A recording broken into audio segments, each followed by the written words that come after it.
दोस्तों नमस्कार। दीक्षा PC channel में आपका स्वागत है। यूपीपीसीएस टेस्ट सीरीज के लिए जीएस वर्ल्ड का टेस्ट नंबर 4, इसके पहले का टेस्ट 1, 2 और 3 हो चुका है। टेस्ट नंबर 4 का आज कराने जा रहे हैं चैनल पर। ठीक है। औपनिवेशिक सत्ता के खिलाफ लड़ने वाली रानी वेलु नाचियार जो खबरों में रही है, वर्तमान के किस राज्य से संबंधित थी वो? ठीक है, तो नागालैंड से या तमिलनाडु से या कर्नाटक से या तेलंगाना से। तो इसका जो संबंध है वो आपका तमिलनाडु से रिलेटेड है। ठीक है, ऑप्शन बी सही है। रानी वेलु जो है नचियार तमिलनाडु के शिवगंगा की रानी थी और उन्होंने अंग्रेजों के खिलाफ युद्ध छेड़ा था। ठीक है। ब्रिटिश औपनिवेशिक सत्ता के खिलाफ लड़ने वाली रानी नचियार वेलु को पहली रानी के रूप में जाना जाता है, जिसे दिन उनकी जयंती जब थी तो 1730 में, ठीक है, श्रद्धांजलि अर्पित की गई और रानी को तीरंदाजी, घुड़सवारी या मार्शल आर्ट और या तक की हथियारों से निपटने का भी शिक्षण दिया गया था। ठीक है। अगला क्वेश्चन है,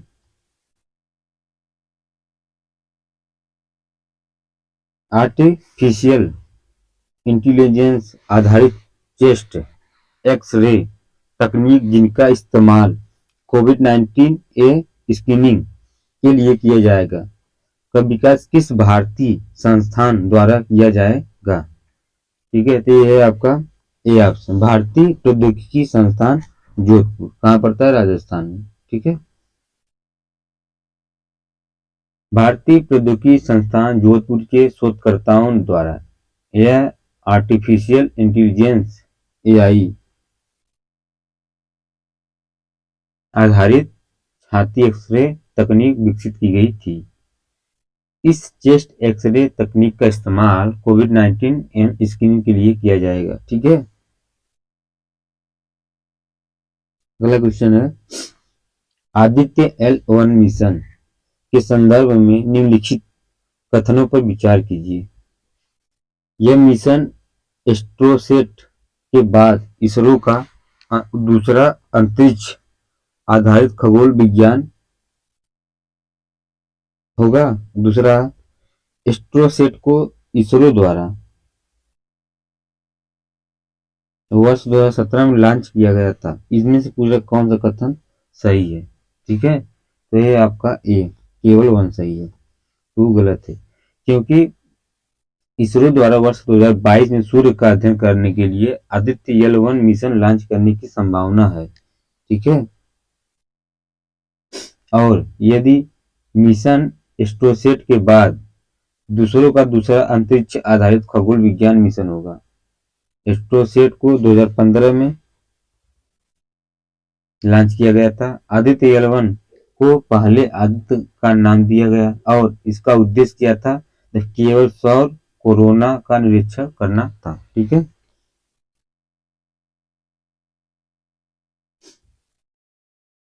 भारत का पहला भूवैज्ञानिक पार्क निम्नलिखित में से किस राज्य में स्थापित किया जाएगा? तो है आपका एमपी, मध्य प्रदेश। ठीक है, क्योंकि भारत के मध्य प्रदेश के जबलपुर जो है लम्भेटा में भूवैज्ञानिक पार्क स्थापित किया जाएगा, क्योंकि यह स्थान भूगर्भीय दृष्टि से विश्व के महत्वपूर्ण स्थानों में से एक है। ठीक है। 1928 में विलियम हेनरी स्लीमैन की इस क्षेत्र से डायनासोर जीवाश्म की खोज की गई थी। यूनेस्को में लम्हेटा को भू विरासत के रूप में मान्यता दी गई। किसको? लम्हेटा को। ठीक है। अगला क्वेश्चन है, OMG, ठीक है, OMG मिशन जिसे नासा द्वारा लॉन्च किया गया था, हाल ही में समाप्त हुआ है, किस क्षेत्र से संबंधित था? ये है आपका ग्रीनलैंड से संबंधित था। ठीक है। ग्रीनलैंड में समुद्र का पानी ग्लेशियरों को उतरना ही पिघल रहा है जितना ऊपर से गर्म हवा उन्हें पिघला रही है। ओशन मल्टी ग्रीनलैंड मिशन, जिसे आमतौर पर ओएमजी ओएमजी मिशन के रूप में जाना जाता है, यह 5 साल का मिशन था। यहाँ 31 दिसंबर 2021 के समाप्त हुआ है। ठीक है, इस मिशन ने मुख्य रूप से ग्रीनलैंड में बर्फ के नुकसान को मापा है। ठीक है, अगला क्वेश्चन है, हाल ही में रूपांतरण अभियान, जिसे स्विच ऑपरेशन भी कहा जाता है, आयोजन निम्नलिखित में से किनके द्वारा किया गया था? ठीक है, कि आपका भारत सरकार द्वारा, या रिजर्व बैंक ऑफ इंडिया द्वारा, या वित्त मंत्रालय द्वारा, या विश्व बैंक द्वारा। तो ये किया गया था आपका भारत सरकार द्वारा। ऑप्शन ए सही है, क्योंकि भारत सरकार ने हाल ही में रूपांतरण अभियान आयोजित किया है। इसे स्विच ऑपरेशन भी कहा जाता है। क्या कहा जाता है? स्विच। ठीक है, ऑपरेशन भी कहा जाता है। ऑपरेशन के तत्व, भारत सरकार ने भारतीय रिजर्व बैंक से प्रतिभूतियों को खरीद लिया है। ये सरकारी भूतियां 2022-23 और 23-24 और 24-25 में परिपक्व हो रही थी। ठीक है, अगला क्वेश्चन है, मोरे में निम्नलिखित में से म्यांमार सीमा में स्थित किस भारतीय राज्य का व्यापारिक केंद्र है? तो है आपका मणिपुर का। मोरेह जो है मणिपुर म्यांमार सीमा पर स्थित एक व्यापारिक केंद्र है। ठीक है, मोरेह तक रेल लाइन का विस्तार करने की योजना ट्रांस एशियन रेलवे का हिस्सा है। ट्रांस एशियन रेलवे निर्माणाधीन है। ट्रांस एशियन रेलवे का उद्देश्य एशिया और यूरोप के बीच रेल मार्ग बनाना है। ठीक है, निम्नलिखित कथनों पर विचार कीजिए। ट्रांस एशियन रेलवे जो है एशिया और प्रशांत के लिए संयुक्त राष्ट्र आर्थिक और सामाजिक आयोग की एक परियोजना है। इस परियोजना का मुख्य उद्देश्य सिंगापुर, इस्तांबुल और तुर्की के बीच एक सतत रेल लिंक प्रदान करने का है। इसमें से पूछा कौन सा कथन सही है? तो ये आपका दोनों सही है। ठीक है, C option. Trans Asian railway का मुख्य उद्देश्य क्या? एशिया और यूरोप के बीच रेल मार्ग बनाना है। ठीक है, अगला क्वेश्चन है, किस देश की तकनीकी सहायता से भारत के 12 राज्यों में लगभग 150 गांवों को विलेज ऑफ एक्सीलेंस में बदला जाएगा? तो ये आपका सी, इजराइल। ठीक है, भारत सरकार ने 12 राज्यों में लगभग 150 गांव को उत्कृष्टता के गांव में बदलने के अपने निर्णय की घोषणा की है। इजराइल सरकार पहले ही 12 राज्यों में 29 उत्कृष्टता केंद्र स्थापित कर चुकी है। ठीक है, द ऑस्ट्रेलियन ड्रीम नामक पुस्तक, जिसे पेंगुइन रैंडम हाउस इंडिया द्वारा प्रकाशित किया गया है, इसके लेखक कौन है? तो इसके लेखक हैं आपके सुभाष चंद्र गर्ग। पूर्व वित्त सचिव Subhash Chandra Garg the Australian dream नामक पुस्तक के लेखक हैं। इस पुस्तक में भारत के लिए 10 ट्रिलियन अमेरिकी डॉलर की अर्थव्यवस्था बनाने की योजना शामिल है। और सुभाष चंद्र गर्ग भारतीय प्रशासनिक सेवा के सदस्य हैं, जिन्होंने मार्च 2019 में वित्त सचिव नामित किया गया था। ठीक है, अगला क्वेश्चन, निम्नलिखित में से किस राज्य सरकार द्वारा वरिष्ठ नागरिकों के लिए मसौदा नीति तैयार किया है? पंजाब, आंध्र प्रदेश, तमिलनाडु या छत्तीसगढ़? जो इसका आंसर सही है आपका तमिलनाडु, क्योंकि तमिलनाडु सरकार ने वरिष्ठ नागरिकों के लिए नीति का मसौदा तैयार किया है। नीति संविधान के अनुच्छेद 41 आर्टिकल 41 में आधार पर ये बनाई गई है योजना। ठीक है।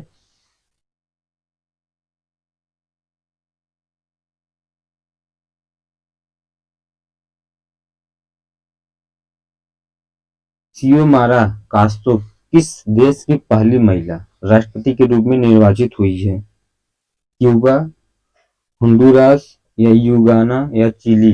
जो इसका आंसर है वो आपका है होंडुरास। ऑप्शन बी सही है, क्योंकि सियोमारा कास्त्रो ने होंडुरास की पहली महिला राष्ट्रपति के रूप में निर्वाचित की गई है। सियोमारा एक समाजवादी नेता है जिन्होंने देश के मादक पदार्थों की तरक्की से निपटने का वादा किया है।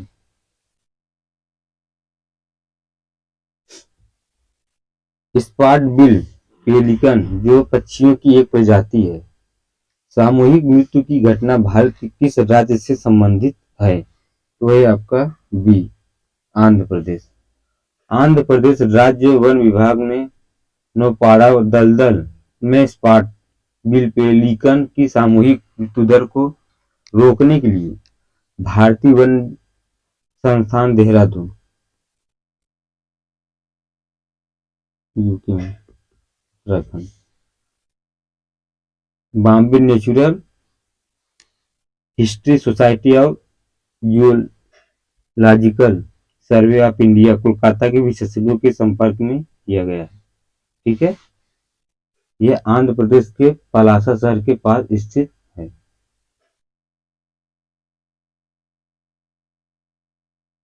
रोसवेल बायोटेक्नोलॉजी जिसके रोसवेल रमई चिप नामक दुनिया की पहली आणविक इलेक्ट्रॉनिक्स चिप विकसित की गई है, इसका मुख्यालय किस देश में है? तो है आपका अमेरिका में, यूएसए। रोसवेल बायोटेक्नोलॉजी बीमारी की भविष्यवाणी, रोकथाम और इलाज के लिए आणविक इलेक्ट्रॉनिक्स के साथ जो विज्ञान का डिजिटलीकरण कर रही है। कंपनी की स्थापना जो है 2014 में हुआ था और इसका मुख्यालय जो है सैन डियागो कैलिफोर्निया में है। ठीक है। और ये कहाँ पर है? यूएसए में। अगला क्वेश्चन है, चीनी शोधकर्ताओं के अनुसार एक प्रकार का कोरोना वायरस जिसे नियोको कोरोना वायरस कहा जाता है जो दक्षिण अफ्रीका में निम्नलिखित के बीच फैलता है। तो है आपका बी सुअरों के बीच। ठीक है। क्योंकि नहीं, ऑप्शन ए सही, चमगादड़ों के बीच। ठीक है। बी नहीं होगा। चीन शोधकर्ताओं के अनुसार एक प्रकार का कोरोना वायरस जिसे नियोको कोरोना वायरस कहा जाता है जो दक्षिण अफ्रीका में चमगादड़ों के बीच फैलता है। अगर भविष्य में यह आगे भी बदलता है तो यह मनुष्यों के लिए खतरा पैदा कर सकता है। ठीक है। अगला क्वेश्चन है, अभ्यास पश्चिम लहर के संदर्भ में कौन सा कथन सही नहीं है? यह भारतीय सेना, भारतीय नौसेना और तटरक्षक बल के बीच परिचालन सहयोग बढ़ाने के लिए आयोजित किया गया था। दूसरा है, इसमें भारतीय नौसेना की पूर्वी कमान ने भाग लिया था। तीसरा, यह अभ्यास 20 दिनों के लिए आयोजित किया गया था। चौथा है, यह अभ्यास मुख्य रूप से पश्चिमी नौसेना कमान परिचालन योजना के लिए केंद्रित था। इसमें से पूछ रहा है कौन सा सही नहीं है? तो है आपका बी, इसमें भारतीय नौसेना की पूर्वी कमान ने भाग लिया था तो नहीं। तो इसमें जो है पश्चिमी लहर अभ्यास भारतीय नौसेना में विभिन्न नौसैनिकों कमांडो के बीच सहयोग बढ़ाने के लिए आयोजित किया गया था। ठीक है। पूर्वी नहीं, पश्चिमी। ठीक है।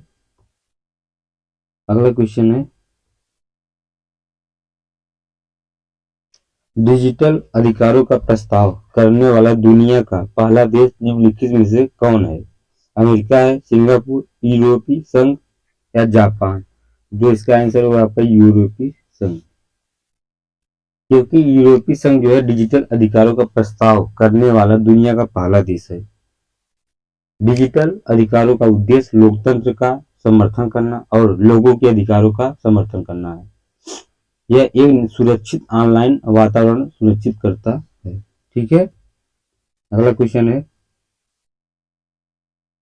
सेवा पोर्टल 2.0, जिसे नागरिक सेवा पोर्टल भी कहा जाता है, लॉन्च किस भारतीय राज्य द्वारा किया गया है? ये आपके आंध्र प्रदेश द्वारा या तेलंगाना द्वारा या पंजाब या छत्तीसगढ़। तो जो इसका आंसर है वो आपका है आंध्र प्रदेश। ऑप्शन ए सही है, क्योंकि आंध्र प्रदेश के मुख्यमंत्री जो है जगन मोहन रेड्डी ने हाल ही में सेवा पोर्टल 2.0 लॉन्च किया है। यह पोर्टल नागरिकों को बेहतर सेवाएं प्रदान करेगा। इस पोर्टल को नागरिक सेवा पोर्टल भी कहा जाता है। पोर्टल जनता के बिना किसी परेशानी के उनके आवेदन को ट्रैक करने में मदद करता है। ठीक है, राज्य सरकार द्वारा शुरू किए गए नागरिक सेवा पोर्टल के संबंध में कौन सा सही नहीं है? तो ये आपका बी सेवा सिंधु, ये गुजरात से रिलेटेड नहीं है। ठीक है, जो सेवा सिंधु है आपका कर्नाटक से है।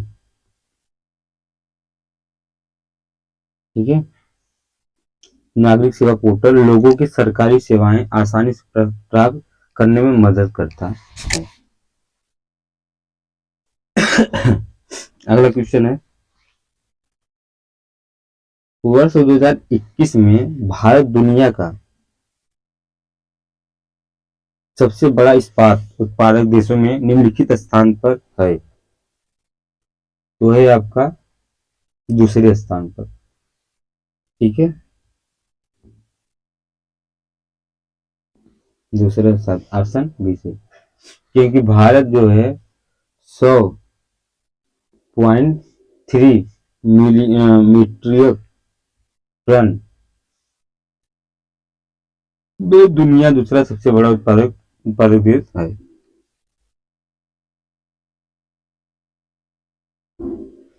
भारत और संयुक्त अरब अमीरात ने मिलकर स्टार्टअप को समर्थन देने के लिए 150 मिलियन अमेरिकी डॉलर का फंड बनाया है। इस फंड का भारतीय प्रतिनिधि निम्नलिखित में से है? Reserve bank of India, state bank of India, NASSCOM या फिक्की। तो जो इसका आंसर है वो आपका है सी नासकॉम।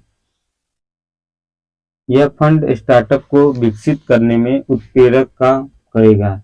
यह उन स्टार्टअप के लिए बहुत मददगार होगा जो अपने विकास के शुरुआती चरण में है।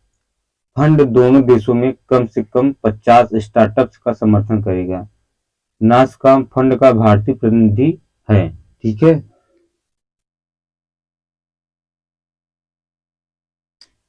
संगोली रायन्ना जो एक योद्धा थे के नाम पर एक सैन्य स्कूल का निर्माण किस राज्य सरकार के द्वारा किया जा रहा है? कर्नाटक के द्वारा, महाराष्ट्र या तमिलनाडु या गोवा।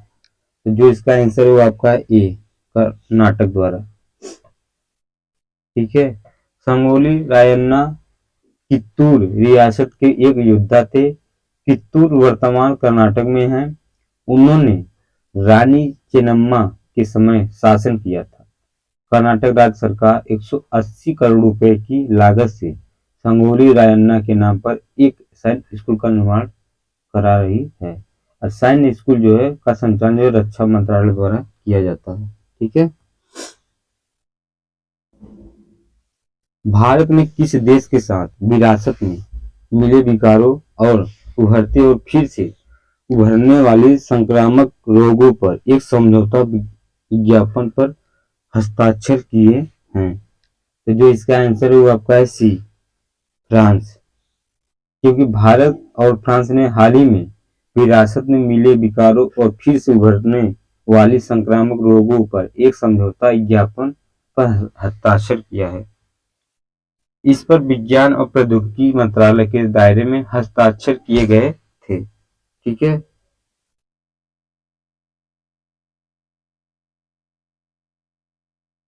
किस संस्थान के शोधकर्ताओं ने मुंह के कैंसर का पता लगाने के लिए एक नई विधि बनाई है? तो वो है आपके डी, Guru Nanak institute of dental sciences, Paschim Bangal. शोधकर्ताओं ने यह नया इमेजिंग डिवाइस बनाया है। यह उपकरण ऊतकों में रक्त प्रवाह दर को मापकर कैंसर के चरण की जांच करता है। ठीक है। निम्नलिखित में से किस राज्य सरकार ने लोकायुक्त अधिनियम में संशोधन के लिए एक अध्यादेश लाने का फैसला किया है ताकि उसके पास भ्रष्टाचार विरोधी निकाय की रिपोर्ट को खारिज करने का अधिकार हो? ठीक है, तो इसका आंसर जो है आपका केरल सरकार द्वारा, ऑप्शन बी। क्योंकि केरल सरकार ने केरल लोकायुक्त अधिनियम में संशोधन करने के लिए एक अध्यादेश लाने का फैसला किया है ताकि उसके पास भ्रष्टाचार विरोधी निकाय की रिपोर्ट के खारिज करने का अधिकार है। प्रस्तावित संशोधन के अनुसार लोकायुक्त के पास केवल सिफारिश करने या सरकार को रिपोर्ट भेजने का अधिकार होगा। ठीक है।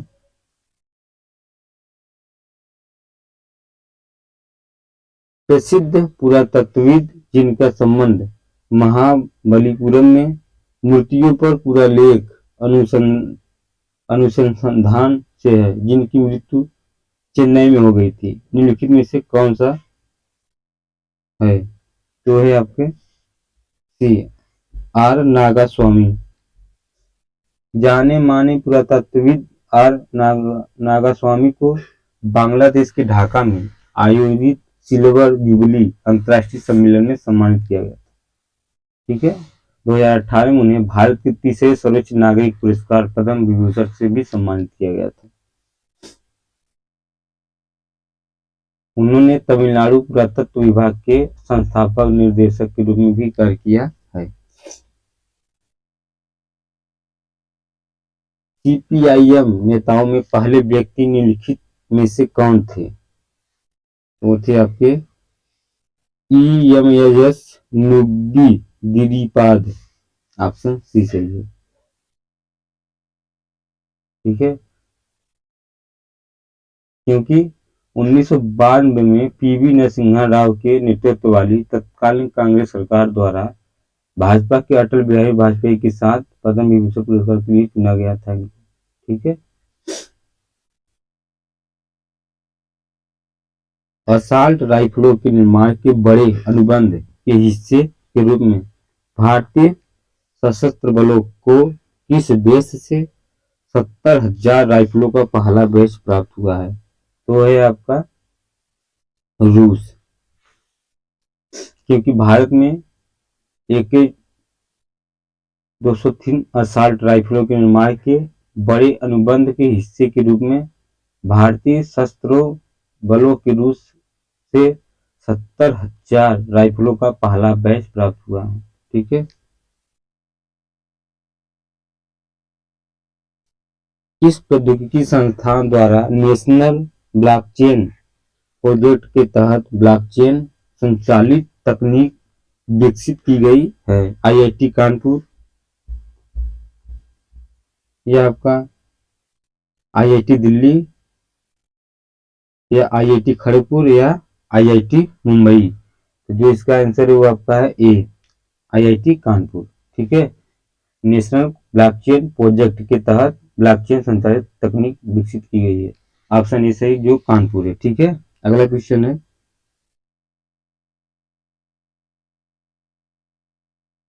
निम्नलिखित कथनों पर विचार कीजिए। स्मृति मंधाना ICC महिला क्रिकेटर का खिताब जीतने वाली पहली महिला खिलाड़ी है।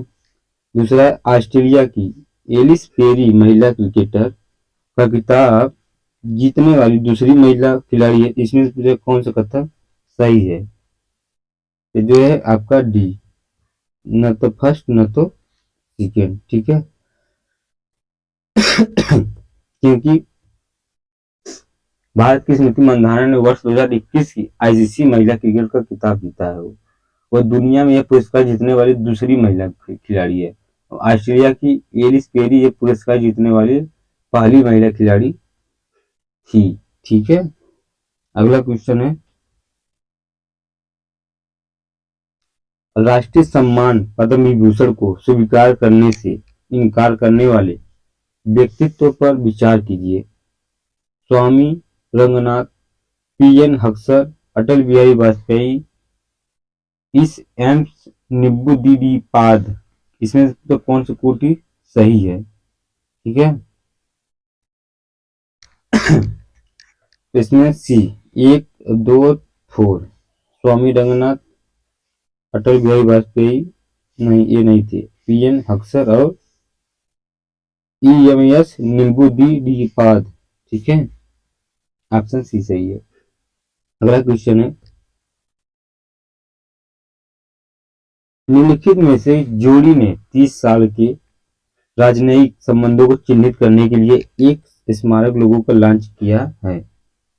ये कौन सा है? तो ऑप्शन है भारत और इजराइल, ऑप्शन डी सही है, क्योंकि भारत और इजराइल ने 30 साल के राजनयिक संबंधों को चिन्हित करने के लिए स्मारक लोगों को लॉन्च किया है। इंपॉर्टेंट क्वेश्चन है, यूपीपीसीएस में डायरेक्ट क्वेश्चन आ सकते हैं यहाँ से। ठीक है, इसका अंक जो है 30 भी है, जिसमें से देशों की 30वीं वर्षगांठ भी है। भारत ने आधिकारिक तौर पर 1950 में इजराइल को मान्यता दी है। हालांकि दोनों देशों के बीच राजनयिक संबंध 1992 में ही स्थापित किए गए थे। ठीक है, मेटा प्लेटफॉर्म जो एक अमेरिकी बहुराष्ट्रीय प्रौद्योगिकी समूह है का इसका मुख्यालय स्थित है, तो ये आपका कैलिफोर्निया में। ठीक है, मेटा प्लेटफॉर्म को पहले फेसबुक के नाम से भी जाना जाता था। ये मेटा फेसबुक, व्हाट्सएप और इंस्टाग्राम का मूल संगठन है। ठीक है, अगला क्वेश्चन है, किस राज्य सरकार द्वारा चलाए गए या चलाए जा रहे 400 से अधिक कार्यक्रमों, जिसमें पेंशन योजना भी शामिल है, को लागू करने में विश्व बैंक द्वारा 1000 करोड़ रुपए की कर्ज को मंजूरी दे दी है? वो है आपका पश्चिम बंगाल सरकार द्वारा। ठीक है, यह 400 से अधिक कल्याण कार्यक्रमों को लागू करा रहा है। अब हाल ही में शुरू किए गए सामाजिक सुरक्षा कार्यक्रमों के लिए धन की कमी, इसमें पेंशन योजना भी शामिल है।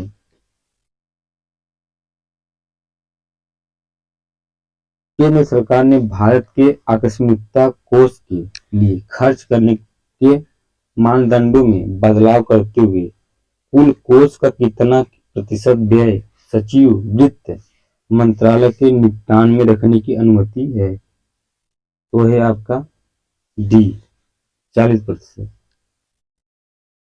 बजट 2021-22 के वित्त विधेयक के माध्यम से भारत की आकस्मिकता निधि को 500 करोड़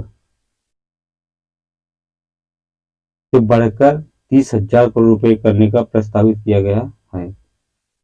नए नियम के अनुसार अप्रत्याशित व्यय को पूरा करने के लिए फंड कॉर्पस के 40% के बराबर राशि को सचिव वित्त मंत्रालय द्वारा निपटान में रखा जाता है। ठीक है, अगला क्वेश्चन है, असम सरकार ने निम्नलिखित में से किन्हें सर्वोच्च नागरिक पुरस्कार असम वैभव प्रदान किया है? तो वो है आपका सी रतन टाटा, ऑप्शन सी, क्योंकि असम सरकार ने 24 जनवरी 2022 को रतन टाटा को अपना सर्वोच्च नागरिक पुरस्कार असम वैभव प्रदान किया है। हालांकि कोविड-19 स्थिति के कारण रतन टाटा व्यक्तिगत रूप से इस कार्यक्रम में शामिल नहीं हुए थे। गुवाहाटी में आयोजित एक कार्यक्रम के दौरान उनके प्रतिनिधि को पुरस्कार मिला था। ठीक है,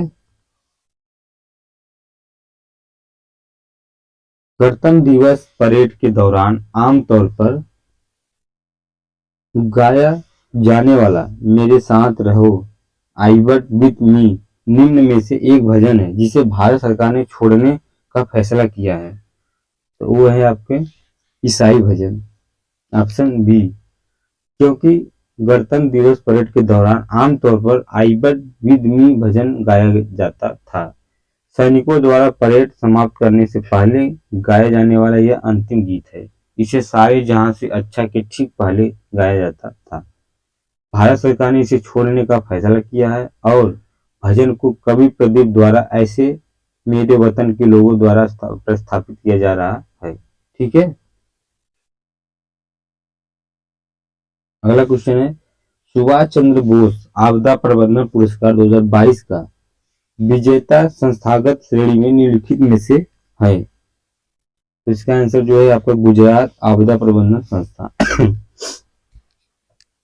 गुजरात आपदा प्रबंधन संस्थान को संस्था श्रेणी में जबकि विनोद शर्मा को व्यक्तिगत श्रेणी में चुना गया था। यह केंद्र सरकार द्वारा स्थापित एक वार्षिक पुरस्कार है। ठीक है।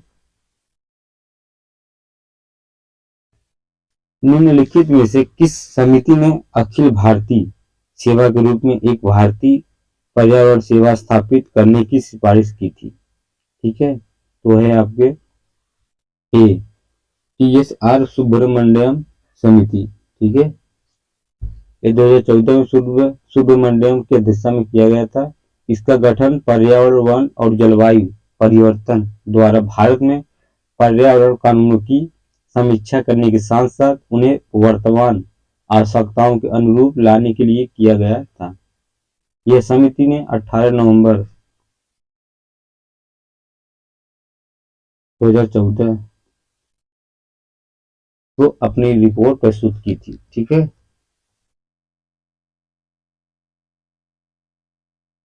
अगला क्वेश्चन है, निम्नलिखित में से किसने उपयोगकर्ताओं के लिए अपने प्रोफाइल चित्रों को प्रमाणित करने के लिए एक नए तरीके की घोषणा की है जो अपूरणीय टोकन NFT द्वारा संचालित है। तो वह है आपके बी ट्विटर।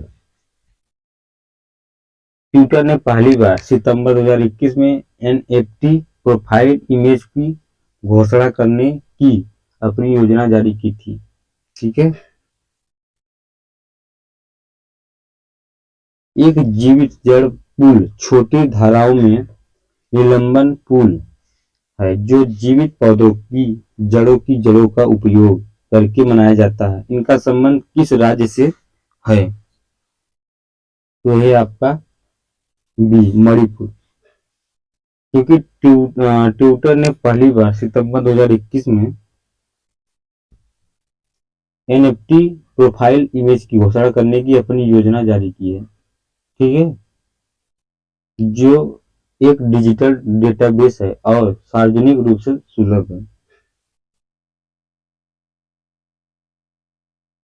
संयुक्त राष्ट्र के किस अंग के सदस्य वर्चुअल रियलिटी VR तकनीक की मदद से कोलंबिया की वर्चुअल फील्ड ट्रिप पर गए थे? ठीक है। महासंघ या सुरक्षा परिषद या सामाजिक और आर्थिक परिषद या अंतर्राष्ट्रीय न्यायालय? जो इसका आंसर है वो आपका है बी सुरक्षा परिषद। 20 जनवरी 2022 को संयुक्त राष्ट्र सुरक्षा परिषद के सदस्य वर्चुअल रियलिटी तकनीक की मदद से कोलंबिया के वर्चुअल फील्ड ट्रिप पर गए थे। ठीक है। अगला क्वेश्चन है, ऑपरेशन सजग किस राज्य के शासित प्रदेश से संबंधित है? तो है आपका सी दिल्ली। क्योंकि ऑपरेशन सजग का संबंध केंद्र शासित प्रदेश दिल्ली से संबंधित है। यह उत्तर पश्चिमी जिला दक्षिण के अनुसार ऑपरेशन सजग शुरू होने के बाद पुलिस नियंत्रण कक्ष की कालों की संख्या में 24% की कमी आई है। ऑपरेशन मुख्य रूप से आग्नेयास्त्रों, अवैध शराब, ड्रग्स और चोरी की संपत्ति के स्रोत का पता लगाने पर केंद्रित है। ठीक है। अगला क्वेश्चन है, किस राज्य केंद्र शासित प्रदेशों ने इलेक्ट्रॉनिक वाहनों को बढ़ावा देने के लिए वन स्टार्टअप वेबसाइट लॉन्च किया है? तो है आपके दिल्ली सरकार। दिल्ली सरकार ने इलेक्ट्रॉनिक वाहनों को बढ़ावा देने के लिए वन स्टॉप वेबसाइट लॉन्च की है। वेबसाइट निर्माताओं, खरीदारों, चार्जिंग स्टेशन, खोजकर्ताओं के लिए खुली है। ठीक है, वेबसाइट के बारे में, वेबसाइट चार्जिंग इंफ्रास्ट्रक्चर और संभावित ईवी के बारे में जानकारी प्रदान करती है। ठीक है, भारत की पहली संयुक्त राष्ट्र विकास कार्यक्रम यूएनडीपी युवा जलवायु चैंपियन निम्न में से है, तो है आपका बी प्राजक्ता कोली। ठीक है, ऑप्शन बी सही है। सामग्री निर्माता और अभिनेत्री प्राजक्ता कोली भारत की पहली संयुक्त राष्ट्र विकास कार्यक्रम यूएनडीपी की युवा जलवायु चैंपियन बनी है। ठीक है, अगला क्वेश्चन है, निम्नलिखित में से किस देश की अध्यक्षता में 2022 की पहली ब्रिक्स शेरपा बैठक आयोजित की गई है? रूस, चीन, ब्राजील, दक्षिण अफ्रीका। तो जो इसका आंसर है वो आपका है बी चीन है, क्योंकि वर्ष 2022 की ब्रिक्स शेरपाओं की पहली बैठक चीन की अध्यक्षता में आयोजित की गई है। 18-19 जनवरी को ऑनलाइन माध्यम से हुई इस बैठक के दौरान सदस्यों देशों ने वर्ष 2021 में इसकी मेजबानी के लिए भारत को धन्यवाद दिया है। ठीक है, अगला क्वेश्चन है, वर्ष 2021 में भारत निम्नलिखित में से किस देश का 5वां सबसे बड़ा व्यापारिक भागीदार बना है? तो है आपका बी ब्राजील, क्योंकि ब्राजील 2021 में ब्राजील का 5वां सबसे बड़ा व्यापारिक भागीदार बना है।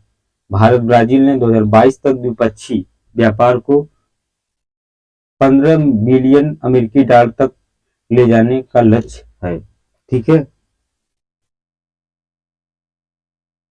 NITI Aayog K fintech open समिति का शुभारंभ निम्नलिखित में से किस केंद्रीय मंत्री द्वारा किया गया है? तो है आपका श्रीमती निर्मला सीतारमण या श्री अश्विनी वैष्णव, तीसरा है श्री पीयूष गोयल, चौथा श्री प्रहलाद जोशी। तो जो इसका आंसर है वो आपका है डी, डी ऑप्शन सही होगा, श्री अश्विनी वैष्णव। ठीक है, क्योंकि केंद्रीय मंत्री श्री अश्विनी वैष्णव द्वारा नीति आयोग की फिनटेक ओपन समिट का शुभारंभ किया गया है। ठीक है, यह 7 से 28 फरवरी 2022 के बीच किया गया था। अगला क्वेश्चन है, डाबर इंडिया के संदर्भ में निम्नलिखित कथनों पर विचार कीजिए। डाबर इंडिया पूरी तरह से प्लास्टिक वेस्ट न्यूट्रल बनने वाली दूसरी कंज्यूमर गुड्स कंपनी बन गई है। दूसरा है, इसने उत्तराखंड राज्य में पर्यावरण बचाओ अभियान शुरू करने की घोषणा की है। इसमें कौन सा कथन सही है? तो इसका जो कथन है वो आपका है डी, ना तो फर्स्ट ना तो सेकेंड। ठीक है, तो डाबर इंडिया पूरी तरह से प्लास्टिक वेस्ट न्यूट्रल बनने वाली पहली भारतीय कंप्यूटर गुड्स कंपनी बन गई है। डाबर ने घरेलू प्लास्टिक कचरे के प्रबंधन के बारे में सामुदायिक जागरूकता बढ़ाने के लिए हिमाचल प्रदेश में एक नया पर्यावरण बचाओ अभियान शुरू करने की घोषणा की है। ठीक है, अगला क्वेश्चन है आवाज का लास्ट क्वेश्चन। ठीक है, हाल ही में किसने निवेश संरक्षण और शिक्षा कोष पर सलाहकार समिति का पुनर्गठन किया है? तो है आपका सी भारतीय प्रतिभूति और विनियमन बोर्ड, क्योंकि भारतीय प्रतिभूति और विनियमन बोर्ड का गठन भारत सरकार के एक प्रस्ताव के माध्यम से 12 अप्रैल 1988 को एक गैर सांविधिक निकाय के रूप में किया गया था। ठीक है, तो दोस्तों आज का 50 क्वेश्चन, अगली बार 50 से 100 फिर 100 से 150 क्वेश्चन कराने जाएंगे। ठीक है, तो ये वीडियो आपको अच्छा लगे तो लाइक और सब्सक्राइब जरूर करना, और जो आपका सुझाव तो कमेंट में शेयर कर सकते हैं। ठीक है, थैंक्स।